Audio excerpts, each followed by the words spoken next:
Welcome back to Scoreboard. It's that show that takes you around the world of sports in the fastest way possible. And we have been talking about some of the news that is making headlines across the world on Matter Sports. But we are now into the second part of it. We want to talk about something that has been at the heart of Kenyans. Again, you can interact with us. I am at Bernard_sports and at Kshege_sports is where you can find our Twitter handles. We're talking about the Kenya Academy of Sports. You've heard about it.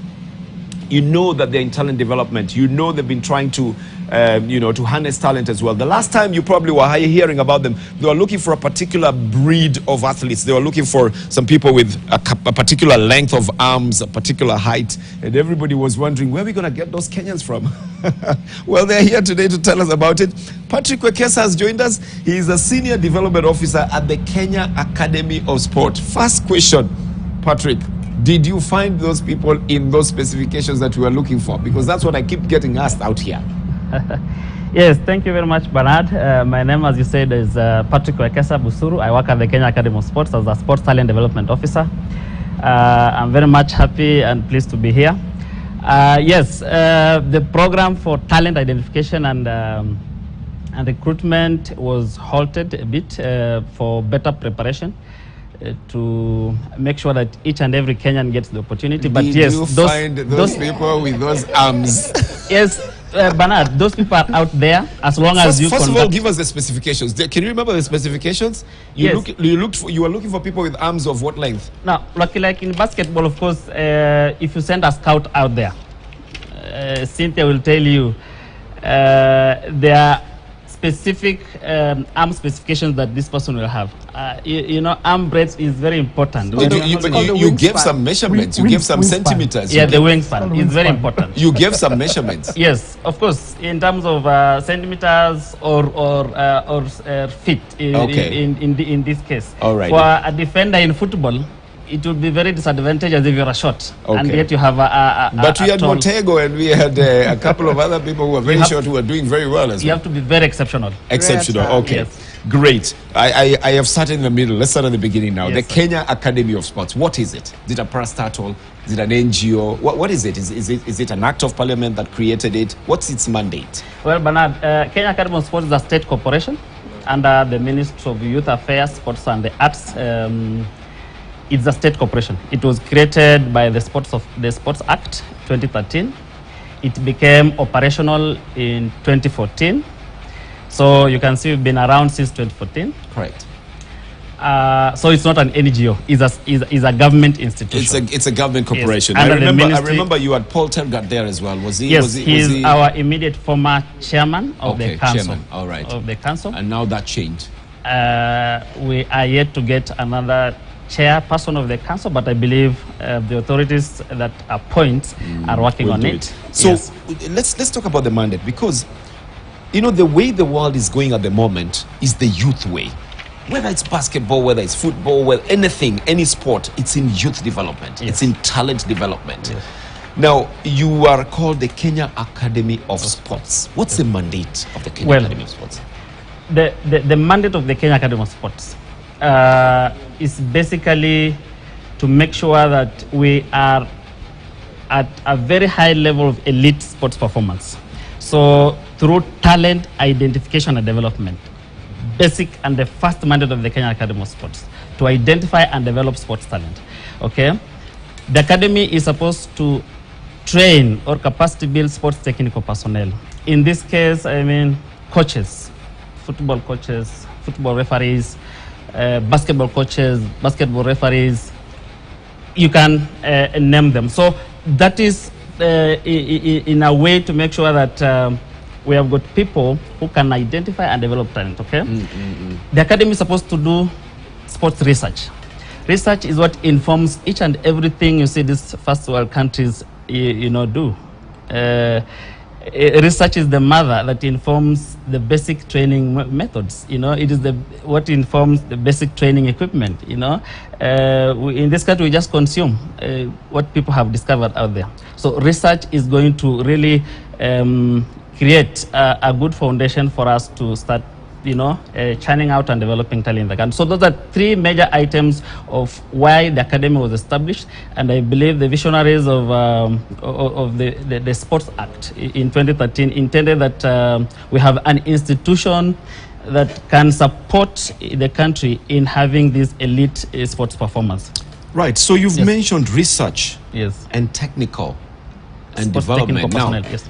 And I am assuming, and I could be wrong, that for example in football, then FIFA would be having their own technical wing that is doing this for coaches around the world, and they have a budget for it and they run it. Are you working with FIFA, for example? If it's in basketball, are you working with FIBA? If it's in swimming, are you working with FINA? Are you duplicating what they are doing, or are you supplementing what they are doing? So each and every country has got a strategy for sports growth and development. As an institution, we work very much closely with all the sports federation in the country. As we speak right now, we have got courses ongoing. The instructors of those courses that are going are from this the sports federations. We are training 130 coaches right now in Bungoma West and referees in volleyball and football. The instructors come from where? From the federation. So they are our close partners and stakeholders. If there is anything that will require us linking up with the FIFA, their channels are open, and that one is always through the sports federations that operate within the country. Yes, because there is this thing called government interference. And we never discussed positive government interference. It has always been on the negative side. So this time around, are we talking about positive government interference? There is a very thin line between government interference and government control. Okay. And take, for example, FKF, football. Let's take football, not FKF. Look at football. The football clubs on their own, take Mathare United, for example, they have their own academy where they have trained their referees. We saw the best referees, the best goalkeepers have all come from what was Mathare Academy. Yes. Is that what you're doing, or is that what you're duplicating? And how would you help them as a private? Because that's private. You are government, meaning that you are well funded. They are not. Yes, there are a lot of things that the academy does, or the academy is planning to do. And at the end of the day, if Mathare, for instance, has a program and they require support from the academy in terms of implementing that, they come, we sit down, we say, oh yeah, you want to train 20 coaches? What do you require from us? Okay, can we meet at the middle? Okay, you want to train 20 coaches, the cost is 2 shillings. Can we give you 1 shilling and you contribute 1 shilling? So that is, in a way, we are partners in very many ways. Of course, we've been a little bit low key. Not very many Kenyans have been hearing about the Kenya Academy, but there are a lot of things we've been doing. Of course, resources also dictate the extent at which we can reach. And my problem is that in the case of football, for example, FIFA will be the one funding everything, and I can assure you, FKF will not allow you to run any program without telling them, or without them being the sanctioning authority and all that. That is known all over. But I'm interested more in are you going to also have your own academy? Are you going to recruit? Because you actually advertise for a particular breed of athletes that you wanted. If you had gotten the people that you wanted before you halted the program, where were you going to put them? What were you going to do? When you release them, where were they going to go? So the government is putting up a state-of-the-art facility in Kasarani, where of course it was conceived as International Sports Academy, but when the Sports Act was enacted in 2013, it was now changed to Kenya Academy of Sports. The headquarters where it will be, it will have state-of-the-art facilities. Around 36 playgrounds, mention football, volleyball, basketball, and what. So when we finally recruit, the athletes will be living at the academy for a specified period of time. You will have intensive training sessions, programmed and coaches well already implemented. there, being paid by the academy. Yes, by the academy. Okay. Scientists will be around, psychologists, physiotherapists, nutritionists. You must will put be there. food in there. You must nutritionists yes. and all that, because sports science is now the way to go as well. And it is. Food is a big part of that sports science. It is. Now, is the government getting then into the business of developing talent now and not leaving it to everybody else who's been doing it in the country? And it has to, because at the end of the day, it is, if we want to as Waziri is putting it, we want to qualify for FIFA 2030. So Wait, Ken. Wait. We want I'm to qualify itching for as that. well. You know? There is a very interesting trajectory here. Yes. That like he's saying, the government wants to, the CS says we have to qualify for the World Cup and all that.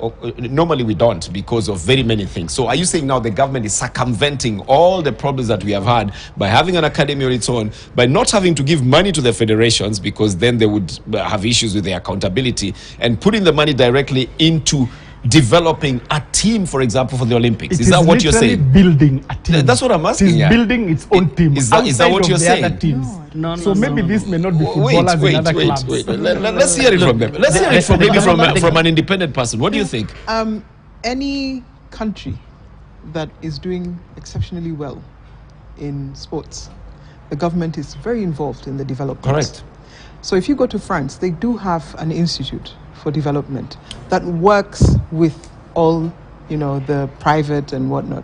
So they build a philosophy of sports, and that philosophy cascades from the collaboration between what the government is doing. And so sports is collaborative, it's teamwork, so it shouldn't be a competition between No. We're not even talking about the competition. Yes.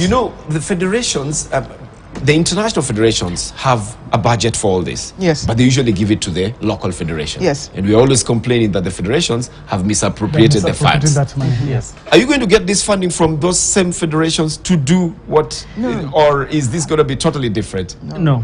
Look, I did my undergraduate in Cuba.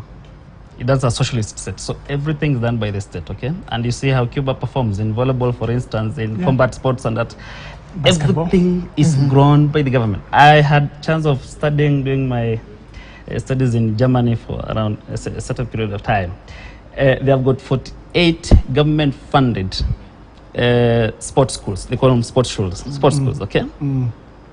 Can tell about Olympic schools, sports schools, and what government initiatives. But at the end of the day, we don't interfere with what the federations do. We support. We are supposed to be growing talent from the ages of 4, 5, 6 years in specific sport. Early specialized sports, for instance, swimming. You don't delay until somebody is 12 years to say, oh, you can swim. This is a person you have to start cultivating that culture, skills, proper skills, as early as 4, 5 years. So that is where we want to go. That the government has got specific centers across the country where if a kid is identified as talented in chess, for instance, you're placed into a specific program where you are guided and trained until you become professional. And that's why Waziri is talking about Talanta Hela. If you see me silent, it's because I'm buying the whole of this idea. And I'm looking at the rationale of it all. I mean, Ken, help me here. The government, the government, the one that has always been accused of interfering, is now deciding it is partnering with everybody. Where does it take these people? No, wait.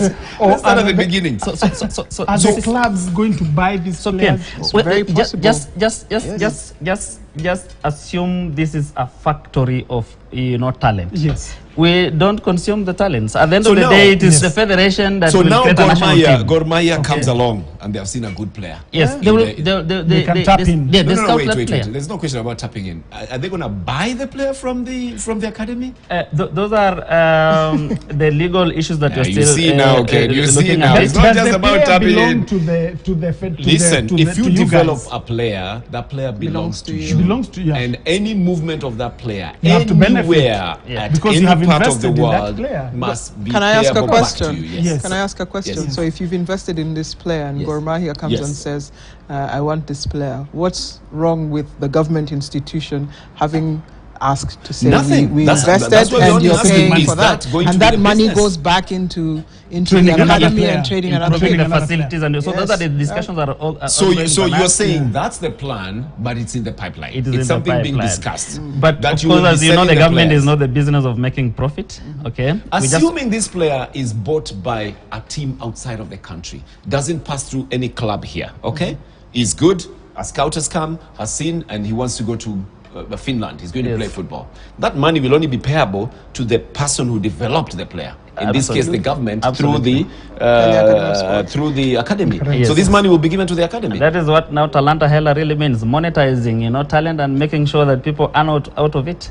So this player, of course, will get his bit out of the transfer or what.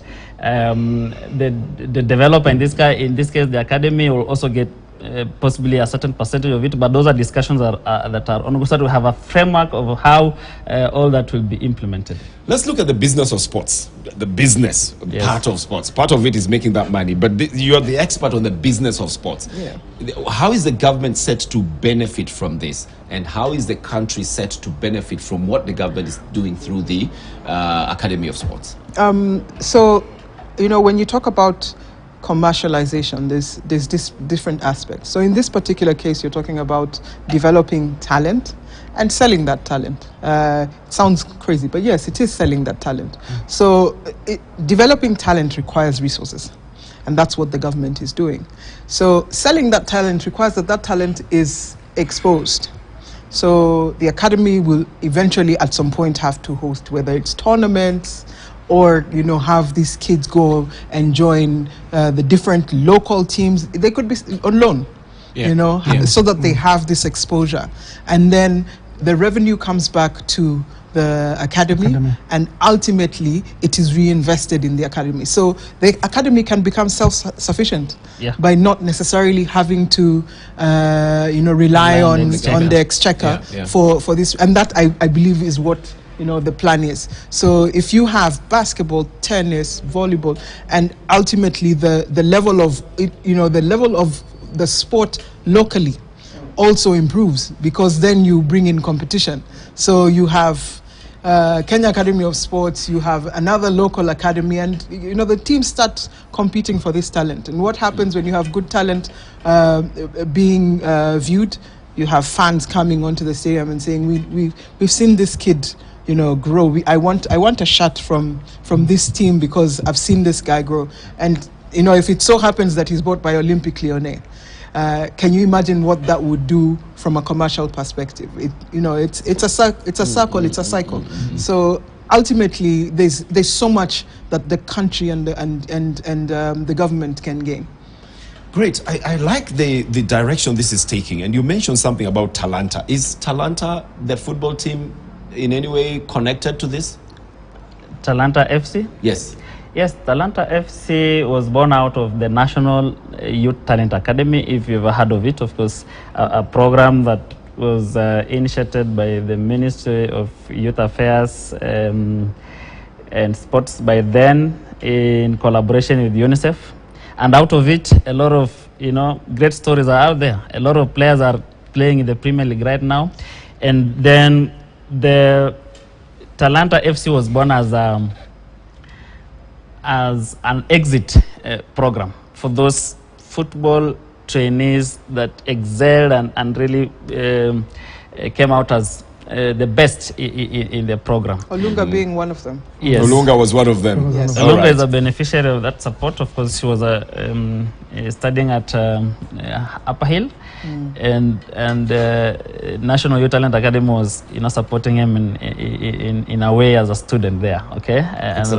So Talanta, of course, was born out of the National Youth Talent Academy, and as at now, of course, it is still under the Ministry of Youth Affairs and Sports, under the Kenya Academy of Sports. Yes. I am now interested in the business of sports. Yes. The business. Most of the time we talk about sports, but we don't talk about the business, the marketing aspect of it, the finance aspect of it, the legal aspect of it, of all what we are doing. Let me turn to the expert on this one. Yes. How is this going to pan out for the country? You like you said, there's some things that they're still putting pen to paper on the legal aspects of what they're going to. What does it involve? What should they do? Let's start with the marketing part of it, the financial part of it, and then the legal part of it. So marketing is very important. Sports is nothing without the media. Right? Sports is nothing without the fans. So there are two critical elements, two stakeholders in sports. It's the athlete and it's the fan. The athlete is the creator of the story. So I go to the stadium because I want to watch the athletes, or I switch on my TV because I want to watch the athletes. Yes. at the basic level, you know, when you're playing Kalongolongo football in this, it's that guy. You remember that guy who could not play, sits on the sides and watches. That's the basic. Takes care of the clothes. You know, he's the one who puts the 2 stones. He's the guy who puts the 2 stones. Yes. But then you move to the development level, which is, you know, what Kenya Academy of Sports is doing. And then from that perspective, you then move to the commercial level, where now you want to be able to entice this fan. The fan is the basis of commercialization. Yeah. It doesn't matter how, you know, beautiful your team looks, if you're not able to position your product, whether it's your team, whether it's your league, you know, that's where the marketing comes in. If you're not able to consistently position this product, because you know, it's a story. You've been to the Olympics. We don't watch the Olympics only. It's the process of the preparation. It's everyone anticipating the opening. It's, you know, the story behind, you know, each player and whatnot. So we have to be able to start building stars and start building stories. So ultimately, what do we know about local players? How do we build a local, you know, how do we build a local league that works? We have to move away from knowing the story of administrators. Nobody cares. Nobody cares about, you know, those of us behind the scenes. We have to build stars, local stars. And these local stars, we must be able to consistently put them in the face of fans so that they get to, you know, the fan says, I'm getting out of my house. I have a choice between watching a soap opera.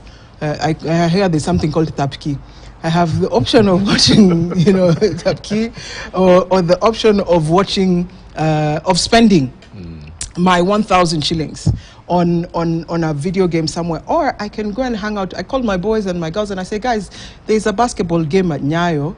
Entrance is 200 bob. So we go and watch Kidogo.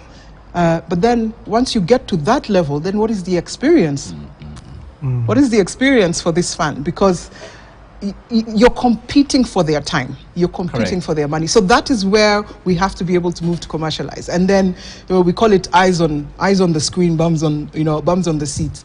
We have to be able to make sure that the stadium is full. Watching, the stadium is yes, full. The stadium is full. And then when that happens, very naturally, the brands say, you know what, there's so much happening in that space. You make it look so easy. You make it look so easy. If this was an ideal situation, if this was an ideal situation, then what government would do is not try to reinvent the wheel. No. Government would actually fund the different sports federations who are in direct touch with all the athletes, you're going back to the original incoming argument. and upcoming. Government's work is that's what I told you, you're going back to the original government's work is policy. In an ideal position. Yes, and also, you know, at this level where we are, they have to be able to invest support.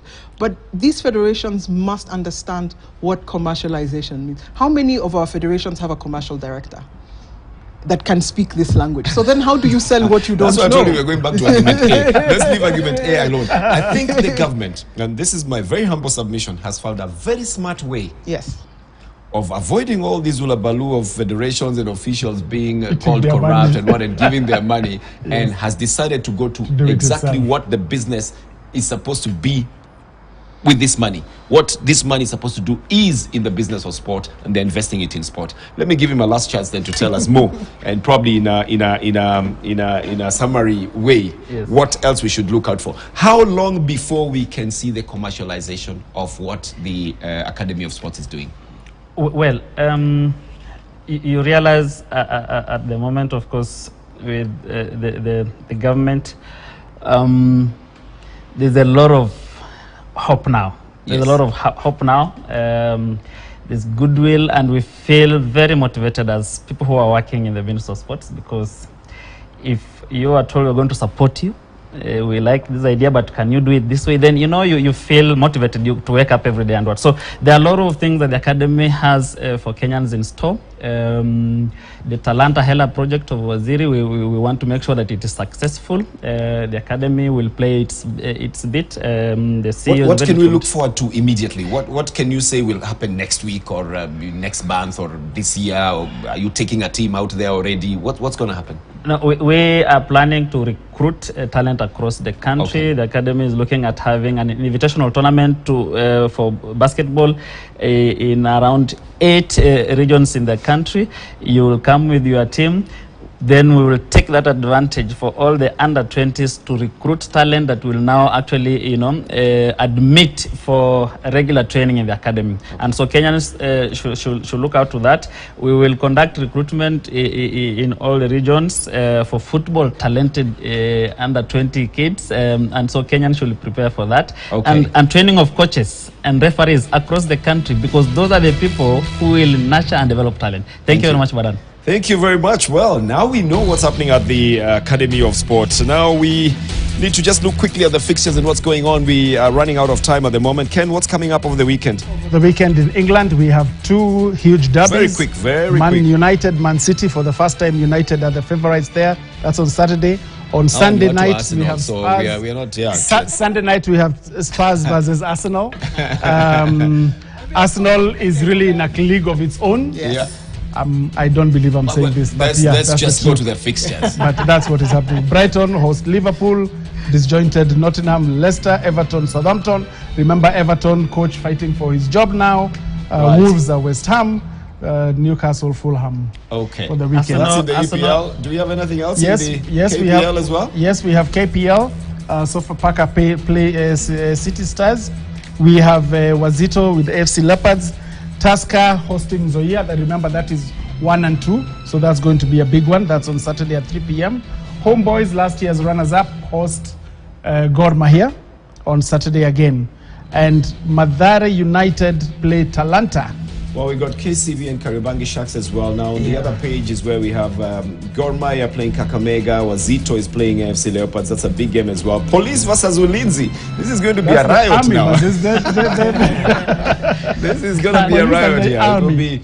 We'll see who turns up in better combat gear for that one as well. Those are some of the matches that will be played this weekend. That's on Saturday. Make sure you make a date with the Kenyan Premier League as well to see how it is panning up. We have to go now. And we must thank you very much for having enlightened us on what's happening at the Academy of Sports. We wish you luck, by the way. Thank you, and you Bernard. can always come to us anytime you want to make it known to the country what you're doing. This is Thank you, what Bernard. I think the country has been looking for. Thank you. And also, we've talked so many times about a new beginning where we can not have these wrangles that we are having. Maybe this is the new beginning that we are looking for. So, Patrick Wekesa Busuru, thank you very much from the Academy of Sport. Cynthia Mumbo, Commercial Sports Consultant, thank you very much for your time as well. You'll be here a lot more times, I can assure you. Ken Shege, thank you very much. I am Bernardo Tieno. Thank you very much for keeping us company. We hope to see you again next Thursday. Goodbye for now.